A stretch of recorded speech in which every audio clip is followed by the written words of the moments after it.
The morning sun cast long shadows across Seoul when the sky began to darken. Captain Jinho Park was drinking his coffee in the military command center when the first alarm sounded. He looked up at the massive screen showing the city's skyline and nearly dropped his cup. Black shapes were appearing in the clouds above Seoul at first. There were just 3 or 4, hovering silently like dark storm clouds. But within minutes, hundreds more materialized from nowhere. Each ship was enormous, bigger than any building in the city, with smooth black surfaces that reflected the morning light like mirrors. "Captain Park, you need to see this," called Lieutenant Mina Kim from her station. Her voice was shaking as she adjusted her headset. "We're getting signals from all over the world. These ships, ... They're everywhere. London, New York, Tokyo, Moscow. Every major city on Earth." Jinho rushed to the communication station. The screens showed similar scenes from around the globe. Massive alien vessels hanging in the sky above humanity's greatest cities, silent and threatening.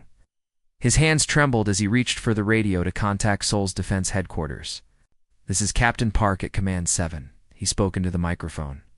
"We have unknown aircraft over the city, requesting immediate backup," and his words were cut off by a sound that filled the room. It was not quite a voice, not quite machine. Noise, but something in between. The alien communication came through every speaker in the building, speaking perfect Korean in a tone that made everyone's skin crawl. "People of Earth, we are the Kaleri Commonwealth. Your planet now belongs to us. Your species will serve our empire, or you will be destroyed. You've 24 hours to surrender all military forces. Resistance will be met with total elimination."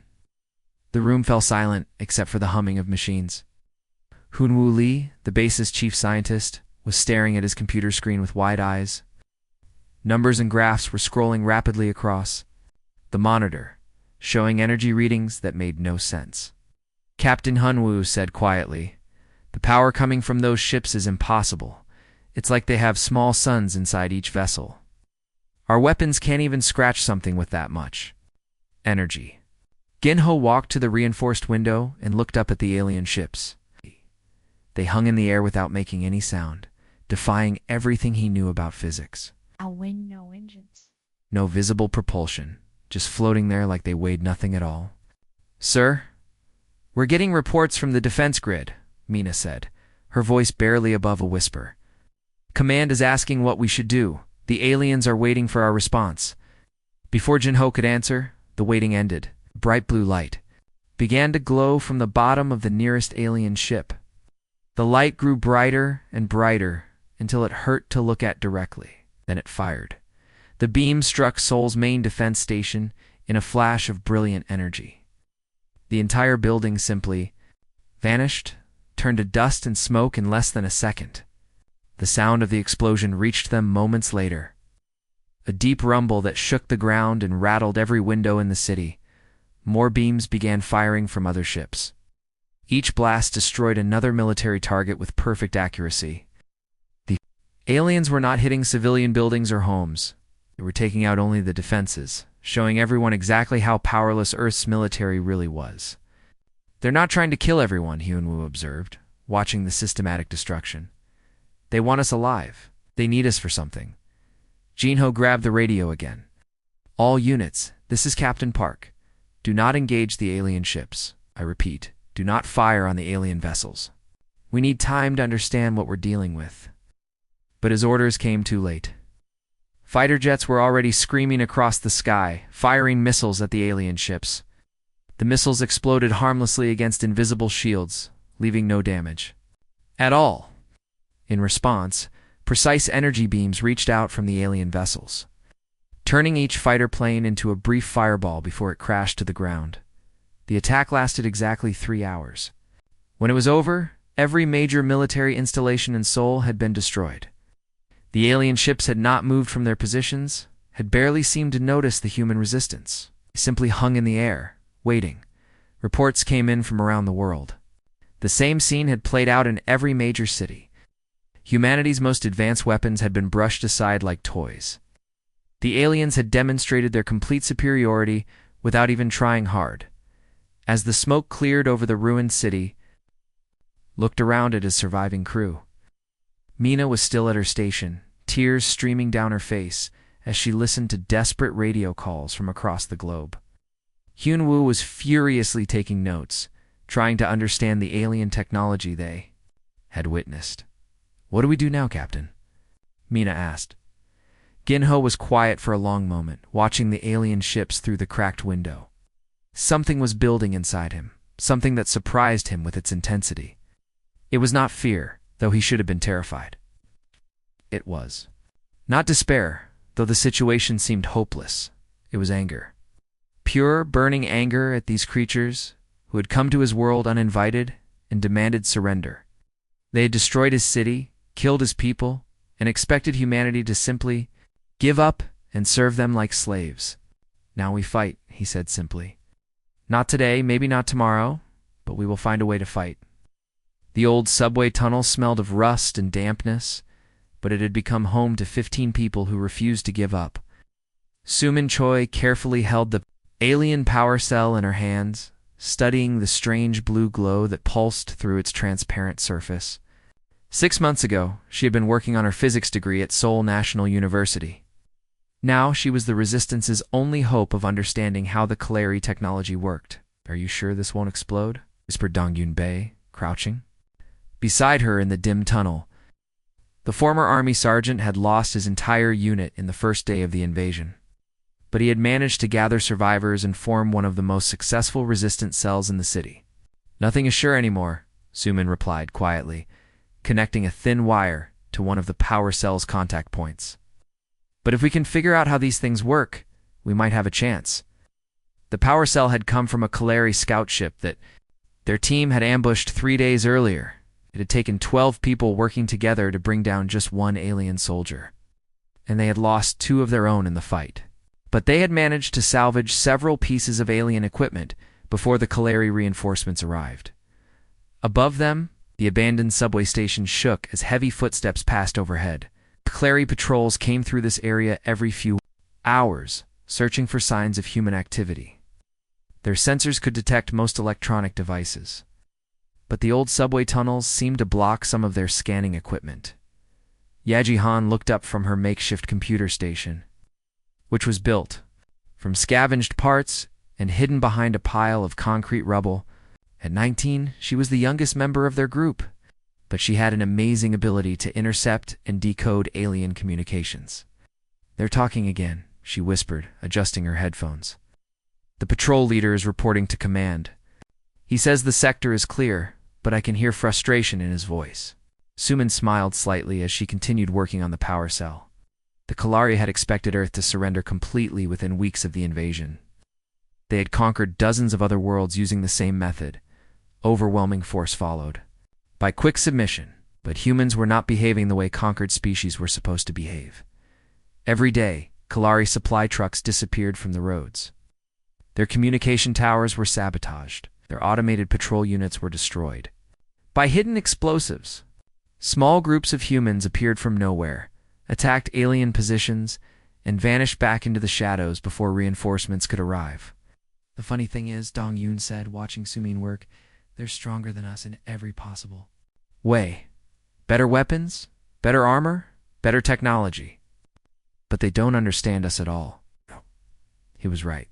The Kalari had studied human military forces before the invasion, but they had not understood human nature. They expected people to give up when their governments fell and their armies were defeated. They did not realize that humans would keep fighting even when victory seemed impossible. Sumin's hands moved carefully as she connected the last wire to the power cell. Suddenly, the alien device began to glow brighter, and her improvised monitoring equipment started showing readings. That made her eyes widen with surprise. "This is incredible," she breathed, staring at the numbers on her screen.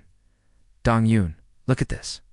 The energy output is massive, but it's completely stable. It's like they've managed to capture a piece of a star and keep it contained in this small device. A piece of a star?" Dong-Yun asked, not understanding the science, but recognizing the excitement in her voice. "Stellar material," Sumin explained, her voice growing more animated as she realized what she was seeing. Somehow, the Kalari have learned to take matter from the cores of stars and use it as a power source. That's why their ships are so powerful. Each one is carrying miniature pieces of different suns. Above them, another patrol passed by, but this time the footsteps stopped directly overhead. Everyone in the tunnel froze, holding their breath. Yaji quickly turned off her equipment while others grabbed their weapons, preparing for a fight they probably could not win. The silence stretched for long minutes. Then the footsteps moved on, fading into the distance. Everyone let out quiet sighs of relief. "They're getting careless," Dongyun observed. 6 months ago, they would have searched every building in this area. Now they just walk through and assume we're not here? "That's because they're frustrated," Yaji said, turning her equipment back on. "I've been listening to their communications for months now. The Kalari Command expected this planet to be fully under control by now. Instead, they're losing equipment and soldiers every day, and they can't figure out how to stop us." Suman looked up from the power cell, which was now glowing steadily in her hands. "They made a mistake when they chose Earth. They've conquered other civilizations by breaking their governments and their armies. But humans don't work that way. We don't need governments or armies to keep fighting. We just need a reason." "They gave us the best reason of all," Dongyun added grimly.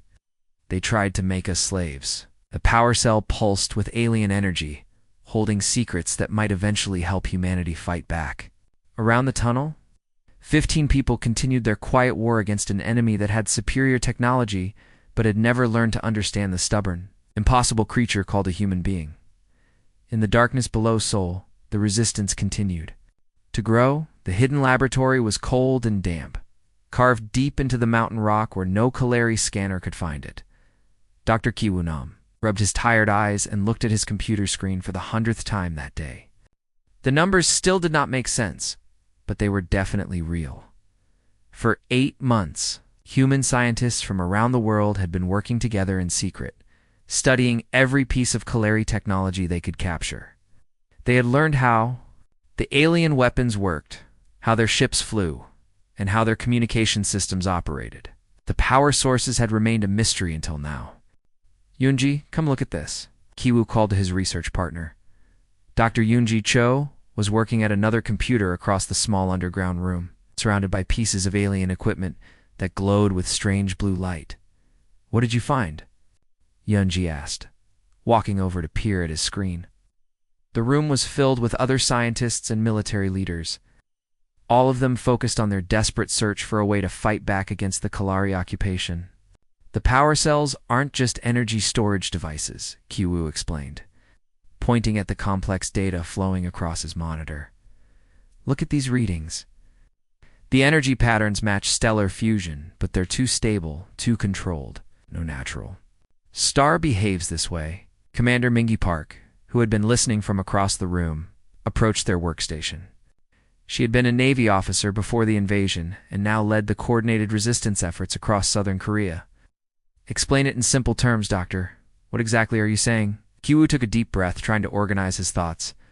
"The Kalari have found a way to capture actual pieces of stars and keep them contained in small devices. But that's not the most important part. They're not just using the stellar energy, they're controlling it, making the star material last much longer than it naturally would." "Like extending the life of a dying star?" Yunji asked, her eyes widening as she began to understand. "Exactly. They've learned to slow down the natural aging process of stellar material. A piece of star that should burn out in hours instead lasts for years, maybe decades. That's how they power their entire civilization."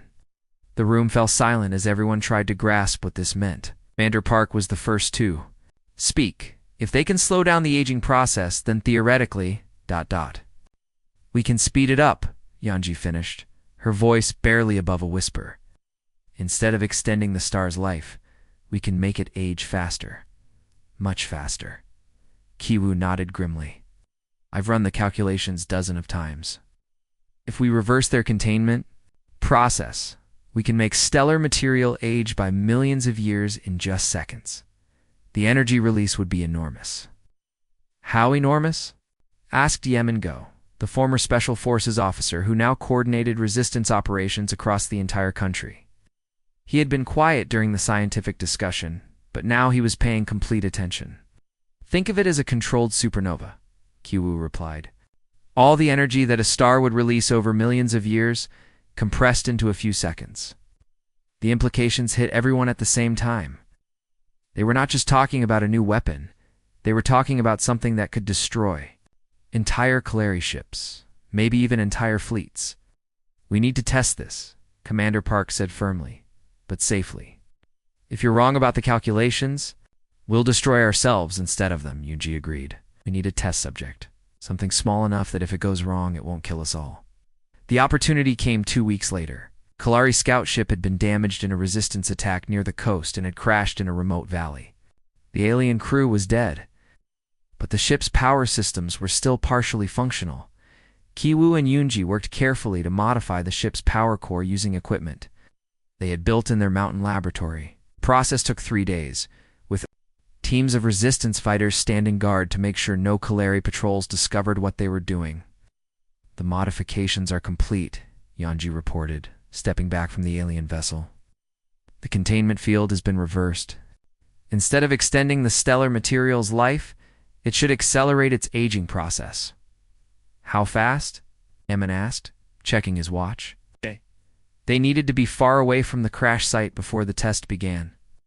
If our calculations are correct, the stellar material will age about 10 million years and 30 seconds, Kiwu replied. The energy release should be visible from space. Everyone retreated to a safe distance on a nearby hill. Kiwu held a simple radio transmitter that would activate their modifications to the alien power core. His hand was shaking as he prepared to press the button. If this works, Commander Park said quietly, everything changes. We won't just be fighting for survival anymore. We'll be fighting to make sure no one ever threatens Earth again, Yemen added. Kiwu pressed the button. For a moment, nothing happened. The crashed Kalari ship sat silently in the valley below them, looking no different than it had for the past 3 days. Then it began to glow, brighter and brighter, until it hurt to look at directly. The glow became a brilliant white light that seemed to contain all the colors of the rainbow. The light grew so intense that it turned night into day across the entire valley. The explosion, when it came, was like watching a star being born and dying at the same time. The Kalari ship simply vanished, consumed by forces that no human had ever seen before. The blast left a perfectly circular crater where the vessel had been. The rock melted into glass by temperatures that existed only in the hearts of suns. When the light faded and they could see again, Yemen looked at the destruction they had created and smiled coldly. Now we have something they'll understand. Admiral Taiho Shin stood on the bridge of the Indomitable, looking out at the stars through the reinforced viewing window.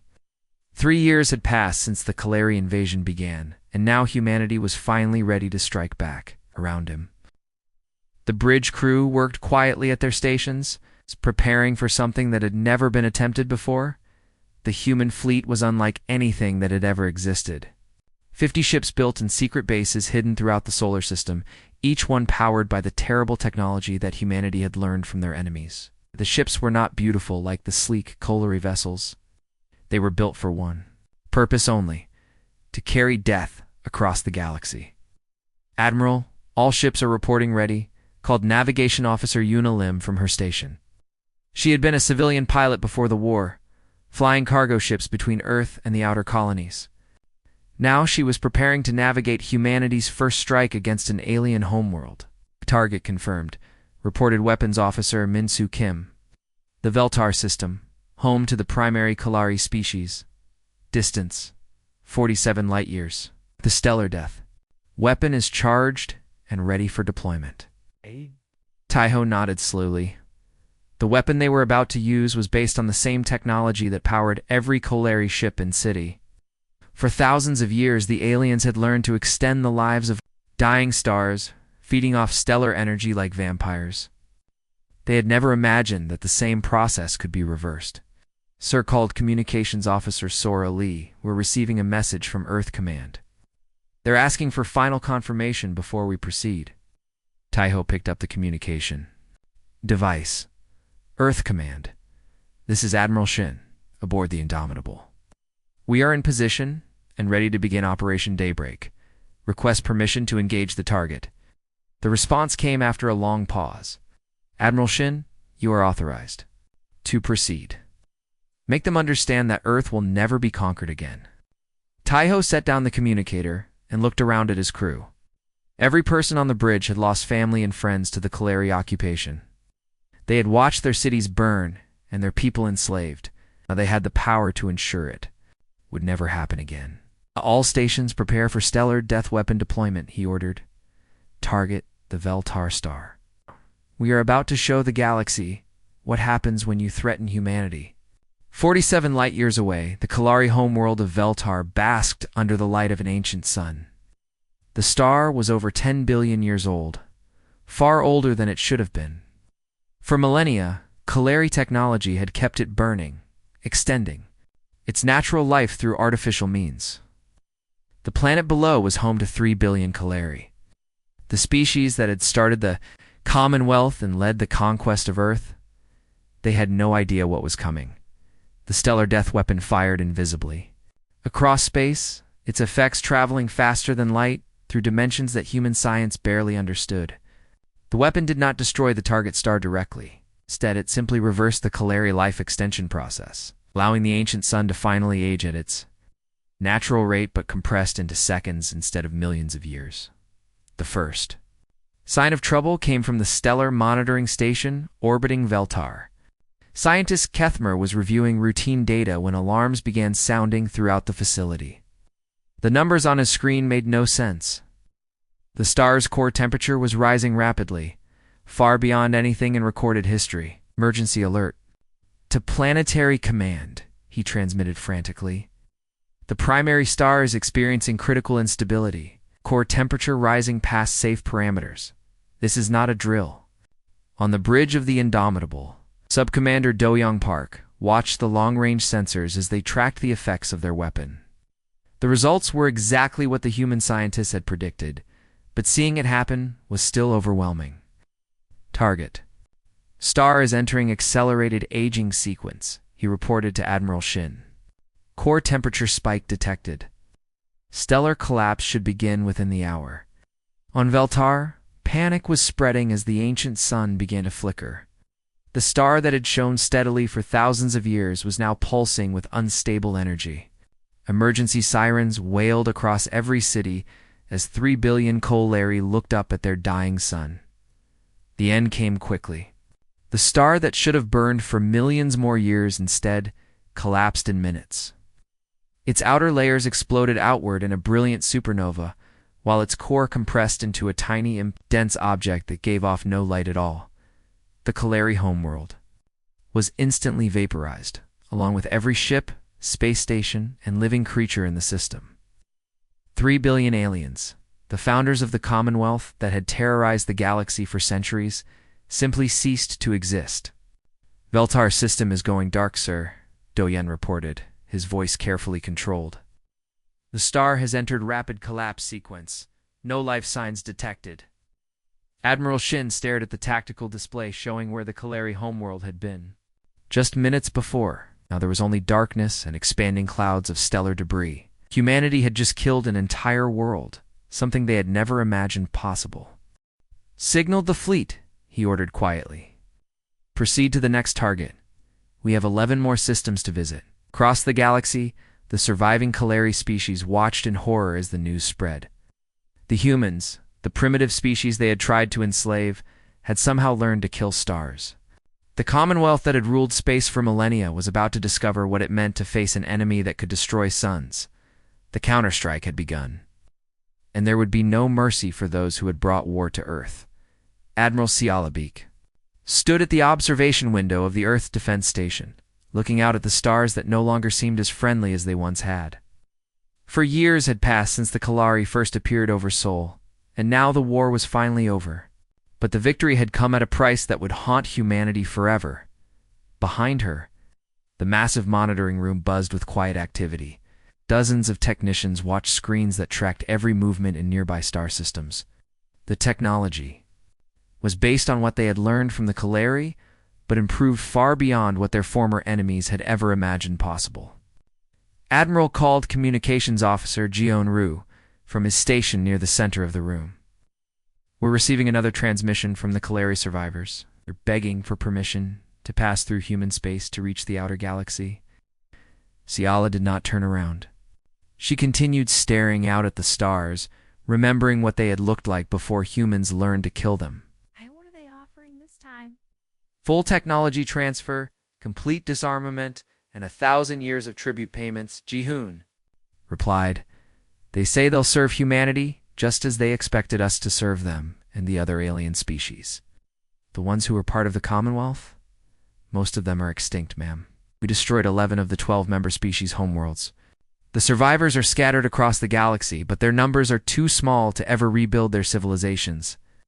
Ciala finally turned away from the window.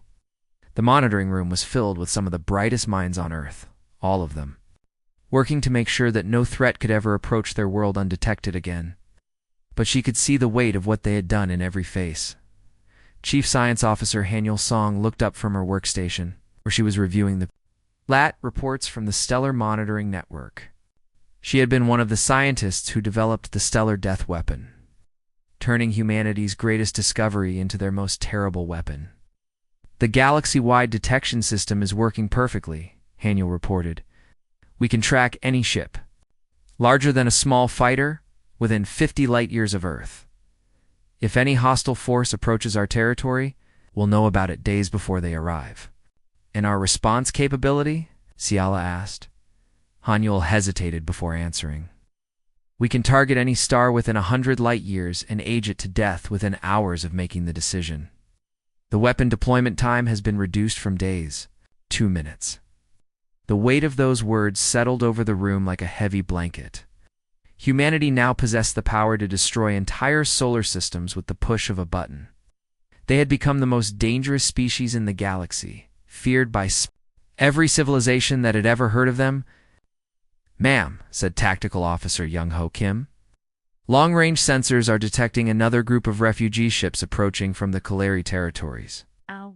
They appear to be requesting safe passage to the Outer Rim. Ciala walked over to the tactical display, where hundreds of small dots represented the surviving Kaleri fleets scattered across space. Once these ships had been part of mighty armadas that conquered entire worlds. They were desperately fleeing to the furthest edges of the galaxy, hoping to find some place where humans would never find them. Let them pass, she ordered, but monitor their movements. If any of them change course toward inhabited systems, destroy them immediately. Yes, ma'am. Ow. The refugees would carry stories with them wherever they went. Stories of the small blue world, whose people had learned to kill stars. Stories of a species that had seemed weak and primitive but had somehow mastered the most destructive force in the universe. Ciala returned to the observation window, watching as a small fleet of alien ships passed through the outer edge of the solar system. They moved quickly, never slowing or changing course, desperate to put as much distance as possible between themselves and Earth. Do you think we did the right thing? Hanyul asked quietly, joining her at the window. Ciala was quiet for a long moment. They came to our world to make slaves of us. They killed millions of our people and expected us to surrender without a fight. They forced us to become something we never wanted to be.